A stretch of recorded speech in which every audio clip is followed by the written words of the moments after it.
We have with us Pavan Verma, who's the former diplomat. We also will have with us Brahma Chileni and Lisa Curtis, Director of the Indo-Pacific Security Program at the Center for a New American Security. Lisa Curtis, let me begin by asking you this question. Could India have done something more to have preempted Trump?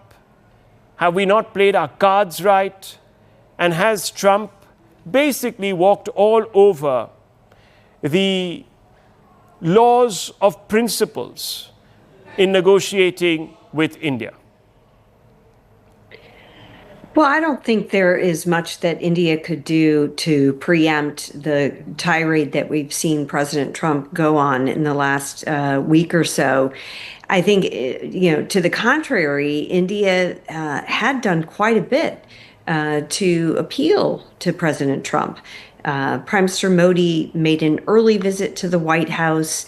They signed a wonderful joint statement, committed, to, expanding trade, 500 million by 2030.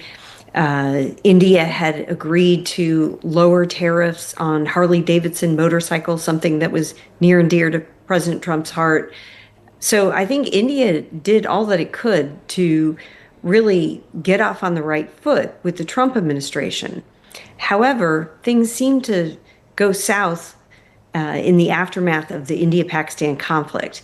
And when President Trump, claimed responsibility for the ceasefire between India and Pakistan, talked about mediating on Kashmir, and then invited the Pakistani Chief of Army Staff Field Marshal to the Oval Office, I think this really sent negative signals to India that, Trump was not paying attention to India's strategic interests, was not sensitive to India's terrorism concerns.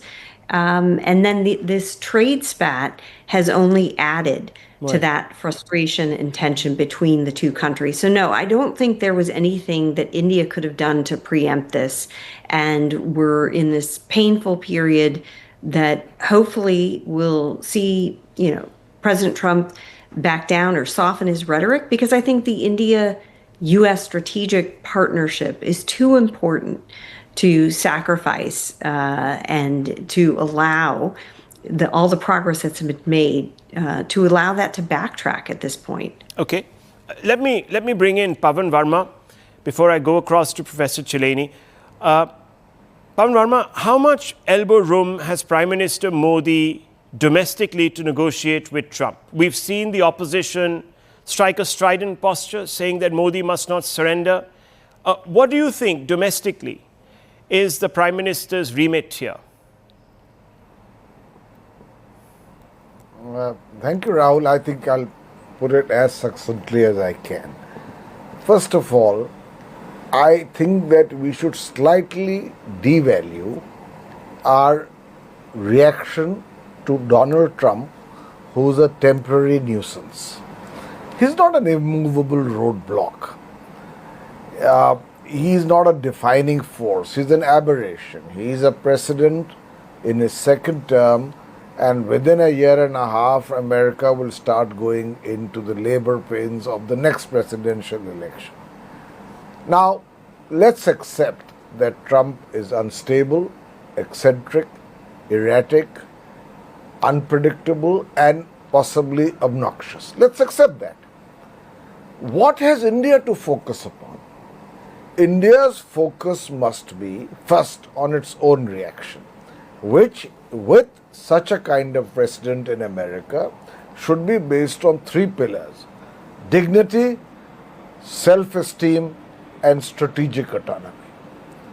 They can never be compromised, not only by India, which is one of the rising powers and has its own leverages, but by any self-respecting country. Secondly, I don't believe that we need to overreact to everything that Trump says or does in a manner which jeopardizes the much wider canvas and spectrum of Indo-US relations. It is stupidity to throw the baby of Indo-American relations out of the bathwater which is Donald Trump's tantrums. So, first of all, we should keep an eye on the big picture. India and America have many things in common. Right. The relationship has been growing.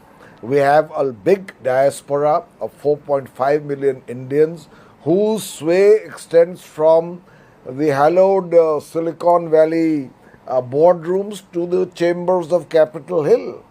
We have America is the largest market for Indian services and goods, as well as India's largest FDI investor. Now, Trump is trying to provoke India, and he does that. Don't try to find a principle there. He is saying India will have to buy oil from Pakistan, the epicenter of terrorism, of which America was the worst victim possible after 9/11. So, this is Trump. I think there could be the beginnings of dementia. So, we need to look at the longer picture. This is a question that I which now is need to Indo-American explore. relations.